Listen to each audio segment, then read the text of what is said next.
Hello students, welcome to study Yuva maths. तो आज हम रीजनिंग में कुछ बहुत ही इंपॉर्टेंट प्रश्नों को हल करेंगे जो प्रीवियस ईयर की परीक्षाओं में पूछे गए थे। चलिए शुरू करते हैं हमारे पहले क्वेश्चन से। पर उससे पहले अगर आपने अभी तक हमारे चैनल को सब्सक्राइब नहीं किया है तो चैनल को सब्सक्राइब कीजिए, वीडियो को लाइक कीजिए और अपने दोस्तों के साथ शेयर कीजिए, और वीडियो अच्छा लगे तो कमेंट जरूर कीजिए। बढ़ते हैं हमारे पहले क्वेश्चन की तरफ। हमारा पहला क्वेश्चन है कि एक कूट भाषा में ROGER को 5 लिखा जाता है और MOULDS को 6 लिखा जाता है, तो उसी कूट भाषा में AIN का कोड क्या होगा। तो दोस्तों हमें यहाँ पर कुछ शब्द दिए हुए हैं तथा उनके कोड दिए हुए हैं। जहाँ पर रोजर को 5 लिखा जाता है और माउल्ट को 6 लिखा जाता है, तो उसी कूट भाषा में पिन का कोड क्या होगा ये हमें बताना है। तो बहुत ही सिंपल है, मैं इस सवाल को हम सॉल्व करते हैं। सबसे पहले देखिए यहाँ पर दोस्तों क्या हो रहा है कि यहाँ पर रोजर में कितने शब्द हैं। यहाँ पर ROGER यहाँ पर 5 शब्द है, इसलिए इसने यहाँ पर 5 कोड यूज किया है। ठीक इसी प्रकार माउल्ट्स में 1 2 3 4 5 6 शब्द है, इसलिए यहाँ पर 6 कोड यूज किया गया है। तो ठीक इसी प्रकार पिन में कितने शब्द है, पिन में 1 2 और 3 शब्द है, तो यहाँ पर पिन का कोड क्या हो जाएगा दोस्तों, पिन का कोड हो जाएगा 3, और यही 3 हमारा आंसर हो जाएगा। और इस प्रकार हमारा ऑप्शन नंबर 1 जो होगा वह बिल्कुल करेक्ट हो जाएगा। पिन का कोड क्या हो जाएगा दोस्तों, पिन का कोड हो जाएगा 3। चलिए बढ़ते हमारे नेक्स्ट क्वेश्चन की तरफ।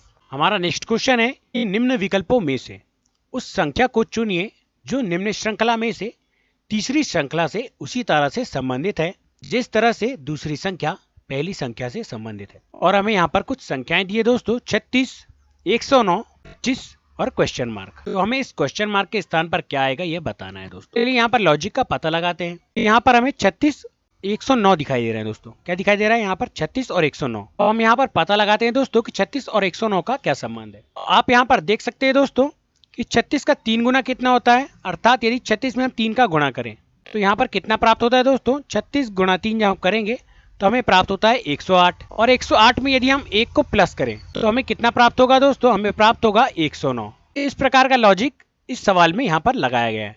तो ठीक यहाँ पर जिस प्रकार 36 का संबंध हमने 109 से बताए हैं, तो हमें 25 का संबंध उस संख्या से बताना है जो इस क्वेश्चन मार्क के स्थान पर आएगी। तो चलिए ठीक इसी प्रकार हम इसको भी सॉल्व करते हैं कि 25 का हम 3 गुना कर लेते हैं, या 25 में हम 3 का गुणा करें तो यह कितना हो जाएगा दोस्तों, 25 या 75 हो जाएगा। अब सिंपली हम 75 में 1 को प्लस करें तो यहाँ पर कितना हो जाएगा दोस्तों, यहाँ पर हो जाएगा 76, और यही 76 इस क्वेश्चन मार्क के स्थान पर आएगा। और इस प्रकार हमारा ऑप्शन नंबर 2 जो होगा वह बिल्कुल करेक्ट हो जाएगा। इस प्रकार 25 से कौन सी संख्या संबंधित है दोस्तों, 25 से 76 संबंधित है। चलिए बढ़ते हैं हमारे नेक्स्ट क्वेश्चन की तरफ। हमारा नेक्स्ट क्वेश्चन है कि नीचे दिए गए विकल्पों में से उस संख्या को चुनिए जो निम्न श्रृंखला में प्रश्न चिन्ह के स्थान पर आएगी। दोस्तों हमें यहाँ पर कुछ सीरीज दी है, 38, 33, 29, 25 और क्वेश्चन मार्क। तो इस क्वेश्चन मार्क के स्थान पर आने वाली संख्या का हम पता लगाते हैं। तो सबसे पहले हम क्या करेंगे दोस्तों कि यहाँ पर 37 और 33 दिखाई दे रहा है, तो 37 से 33 कम है।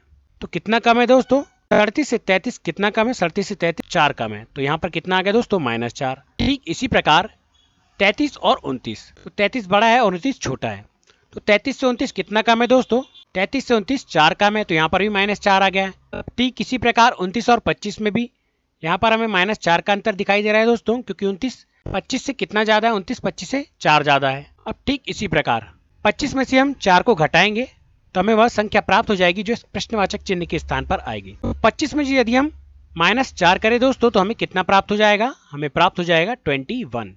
कितना प्राप्त हो जाएगा दोस्तों, 21, और यही 21 हमारा आंसर हो जाएगा। और इस प्रकार हमारा ऑप्शन नंबर 3 जो होगा वह बिल्कुल करेक्ट हो जाएगा। इस श्रृंखला में प्रश्नवाचक चिन्ह के स्थान पर क्या आ जाएगा दोस्तों, यह आ जाएगा 21। चलिए बढ़ते हमारे नेक्स्ट क्वेश्चन की तरफ। हमारा नेक्स्ट क्वेश्चन है कि नीचे दिए गए विकल्पों में से उस संख्या का जो निम्न श्रृंखला में प्रश्न चिन्ह के स्थान पर आएगी। तो यहाँ पर हमें कुछ सीरीज दी है दोस्तों, 72, 69, 64, क्वेश्चन मार्क और 48। तो इस क्वेश्चन मार्क के स्थान पर क्या आएगा यह हमें बताना है। तो यहाँ पर की सीरीज हम चेक करते हैं दोस्तों कि यहाँ पर है 72 और यहाँ पर है 69। तो 72 में से अगर हम किसी संख्या को घटाएं तो हमें 69 प्राप्त होता है। 72 में से हमें क्या घटाना होगा दोस्तों कि 69 प्राप्त हो, तो -3 हम करते हैं। यहाँ पर दोस्तों क्या करते हैं, -3, अर्थात यदि हम 72 में से -3 घटाएं तो हमें कितना प्राप्त होगा, हमें प्राप्त होगा 69। अब यहाँ पर 69 है और यहाँ पर 64 है, तो यहाँ पर इसके बीच का हम पता लगाते हैं। 69 64 से कितना ज्यादा है दोस्तों, 69 64 से 5 ज्यादा, यहाँ पर आ जाएगा -5। अब ठीक इसी प्रकार 64 और यहाँ पर है क्वेश्चन मार्क। तो यहाँ पर आप देख सकते हैं दोस्तों क्योंकि यहाँ पर विषम संख्याएं आ रही है। यहाँ पर पहले -3 आया था, फिर -5 आया था, तो यहाँ पर क्या आ जाएगा दोस्तों, यहाँ पर आ जाएगा -7। अर्थात 64 में से हम 7 घटाएंगे तो हमें वह संख्या प्राप्त हो जाएगी। तो 64 में से यदि हम 7 घटाएं तो कितना प्राप्त हो जाएगा दोस्तों, हमें प्राप्त हो जाएगा 57। कितना प्राप्त हो जाएगा दोस्तों, 57 अर्थात 57। और यही 57 हमारा आंसर हो जाएगा। अब इसे आगे और चेक कर लेते हैं कि यदि यहाँ पर 57 है और यहाँ पर है 48, तो 57 में से क्या घटाएंगे, यहाँ पर 48 आ जाए दोस्तों। तो 57 में से हमें 9 घटाना होगा, जब हमें कितना प्राप्त होगा दोस्तों, हमें प्राप्त होगा 48। तो इसलिए हमारा आंसर यहाँ पर 57 करेक्ट हो जाएगा दोस्तों। यहाँ पर विषम संख्याओं का प्रयोग किया गया है, 3, 5, 7 और 9। और इस प्रकार हमारा ऑप्शन नंबर 1 जो होगा वह बिल्कुल करेक्ट हो जाएगा। चलिए बढ़ते हमारे नेक्स्ट क्वेश्चन की तरफ। हमारा नेक्स्ट क्वेश्चन है कि निम्न विकल्पों में से उस संख्या को चुनिए जो निम्न श्रृंखला में तीसरी संख्या से उसी प्रकार संबंधित है जिस तरह से दूसरी संख्या पहली संख्या से संबंधित है। यहाँ पर कुछ संख्याएं दी है दोस्तों हमें, 625, 529, 1225 और यहाँ पर है क्वेश्चन मार्क। तो इस क्वेश्चन मार्क के स्थान पर क्या आएगा, यह हमें बताना है। तो चलिए यहाँ पर हम लॉजिक का पता लगाते हैं कि यहाँ पर क्या लॉजिक इन संख्याओं में प्रयोग किया गया है। तो यहाँ पर है 625 और यहाँ पर है 529। तो आपको यहाँ पर देखने समझ में आ रहा होगा दोस्तों कि यहाँ पर 625 जो है यह कितने का वर्ग है, यह वर्ग है 25 का। अर्थात 25 का हम जब 25 में ही गुणा करेंगे तो हमें कितना प्राप्त हो जाएगा दोस्तों, हमें प्राप्त हो जाएगा 625। तो यहाँ पर 625 किसका वर्ग है, 25 का वर्ग है। अब यहाँ पर 529 किसका वर्ग होता है दोस्तों, 529 होता है 23 का वर्ग। तो यह हो गया 23 का वर्ग। तो यहाँ पर क्या संबंध है दोस्तों, यहाँ पर एक 25 का वर्ग है और यहाँ पर एक 23 का वर्ग है। अर्थात जो पहली संख्या है वह 25 का वर्ग है और दूसरी संख्या 23 का वर्ग होने के कारण यहाँ पर क्या हो रहा है, यहाँ पर -2 हो रहा है। अगर 25 में से हम 2 को घटाएं तो हमें 23 प्राप्त हो रहा है। तो ठीक इसी प्रकार यहाँ पर भी वही संबंध होगा कि 1225 किसका वर्ग है। 1225 वर्ग है दोस्तों 35 का। किसका वर्ग है दोस्तों, 35 का। तो जब यह 35 का वर्ग है तो अगली संख्या कितने का वर्ग होगी, अगली संख्या इससे 2 कम होगी अर्थात 33 होगी। तो 33 का वर्ग क्या होगा, हमें यहाँ पर पता लगाना है। तो 33 का वर्ग होता है दोस्तों 1089। कितना होता है दोस्तों, 1089। तो इस प्रकार यहाँ पर कितना आ जाएगा, यहाँ पर टोटल आ जाएगा 1089। 33 का वर्ग होगा 1089 और यही हमारा आंसर हो जाएगा। चलिए बढ़ते हमारे नेक्स्ट क्वेश्चन की तरफ।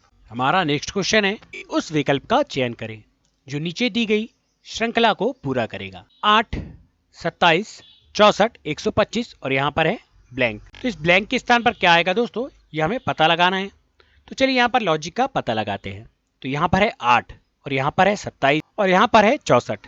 तो 8 में हम यदि कुछ प्लस करें दोस्तों तो कुछ 27 प्राप्त होगा। यहाँ पर और 27 में कुछ जोड़ेंगे तो 64 प्राप्त होगा, परंतु इस प्रकार का लॉजिक यहाँ पर वर्क नहीं करेगा दोस्तों। तो हमें यहाँ पर आप देख सकते हैं कि ये जो 8 है यह किसी का घन है दोस्तों। और कितने का घन है 8? 8 है 2 का घन। कितने का घन है दोस्तों, 2 का घन। अर्थात 2 का गुणा हम 2 में करेंगे तो हमें 4 प्राप्त होगा और 4 में फिर से 2 का गुणा करेंगे तो हमें कितना प्राप्त हो जाएगा, हमें प्राप्त हो जाएगा 8। अब यहाँ पर 27 में हम देखते हैं कि क्या प्रयोग हुआ है। तो 27 किसका घन होता है दोस्तों, 27 होता है 3 का घन। 3 तिया 9 और 9 तिया 27। तो 27 यहाँ पर 3 का घन होता है। अब अगली संख्या 64 है तो इसे भी चेक करते हैं। 64 4 का घन होता है दोस्तों। तो 4 चौ 16 और 16 चौके 64। तो यहाँ पर 2 3 4 अर्थात लगातार संख्याएं आ रही हैं। तो यहाँ पर 5 का घन होगा दोस्तों, 5 25 और 25 पंचे 125। तो अगली संख्या क्या होगी दोस्तों, अगली संख्या होगी 6 का घन। 6 6 36 और 36 छिंग कितना होता है दोस्तों, 36 छिंग होता है 216। तो यहाँ पर ब्लैंक के स्थान पर क्या आ जाएगा दोस्तों, ब्लैंक के स्थान पर आ जाएगा 216 और यही 216 हमारा आंसर हो जाएगा। इस प्रकार हमारा ऑप्शन नंबर 3 जो होगा वह बिल्कुल करेक्ट हो जाएगा। तो यहाँ पर लगातार संख्याओं का प्रयोग किया गया है दोस्तों और उनका घन किया गया है। 2 का घन, 3 का घन, 4 का घन, 5 का घन और 6 का घन। और 6 का घन कितना होता है दोस्तों, 6 का घन होता है 216। चलिए बढ़ते हमारे नेक्स्ट क्वेश्चन की तरफ। हमारा नेक्स्ट क्वेश्चन है कि उस विकल्प का चयन करें जो नीचे दी गई श्रृंखला को पूरा करेगा। तो यहाँ पर हमें कुछ श्रृंखला दी है दोस्तों, 7, 25, 79, 241 और ब्लैंक। तो इस ब्लैंक के स्थान पर क्या आएगा यह हमें बता देना है। चलिए यहाँ पर हम देखते हैं कि यहाँ पर क्या लॉजिक लगाया गया है। तो यहाँ पर है 7 और यहाँ पर है दोस्तों 25। तो 7 से 25 कितना अधिक है, 7 यदि हम 7 में कुछ संख्या जोड़े तो हमें क्या प्राप्त होगा, 25 प्राप्त होगा। तो यहाँ पर 7 से 25 कितना अधिक है दोस्तों, 18 अधिक है। परंतु आगे कुछ संख्याएं बड़ी हो रही है तो यहाँ पर यह लॉजिक काम नहीं करेगा।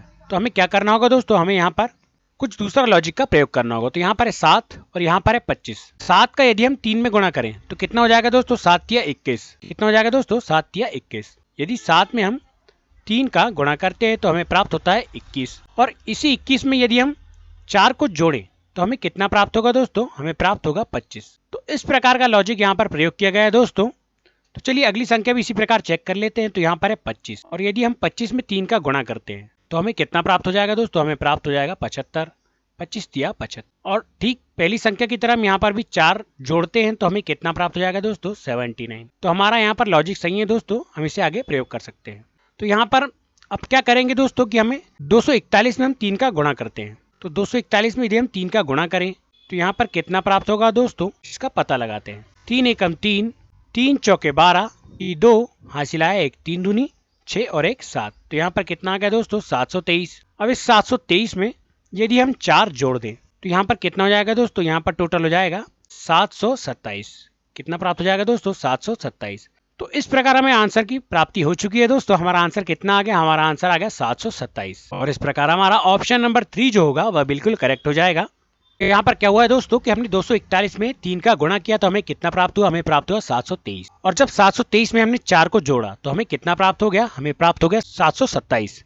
तो यही 727 हमारा आंसर हो जाएगा। चलिए बढ़ते हैं हमारे नेक्स्ट क्वेश्चन की तरफ।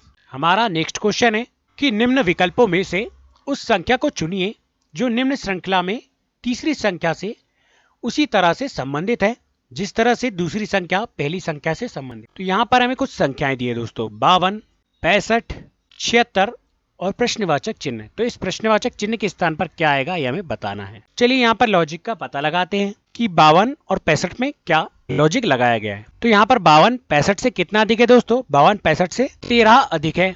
और यहाँ पर आप एक चीज देख रहे होंगे कि यहाँ पर टेबल का प्रयोग किया गया है कि अर्थात ये दोनों संख्याएं किसी के टेबल में आती है। 13 चौके 52 और 13 पंचे 65, अर्थात ये दोनों संख्याएं किसके टेबल में आती है दोस्तों, 13 के टेबल में आती है।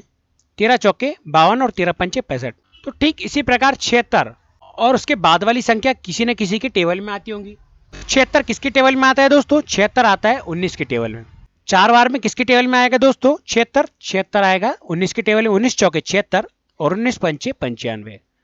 तो यहाँ पर क्वेश्चन मार्क के स्थान पर क्या आ जाएगा दोस्तों, 19 पंचे 95। यदि हमने यहाँ पर 13 का 4 बार पहाड़ा पड़े तो हमें कितना प्राप्त हुआ, 52। और 13 का 5 बार पहाड़ा पड़े तो कितना प्राप्त हुआ, 65।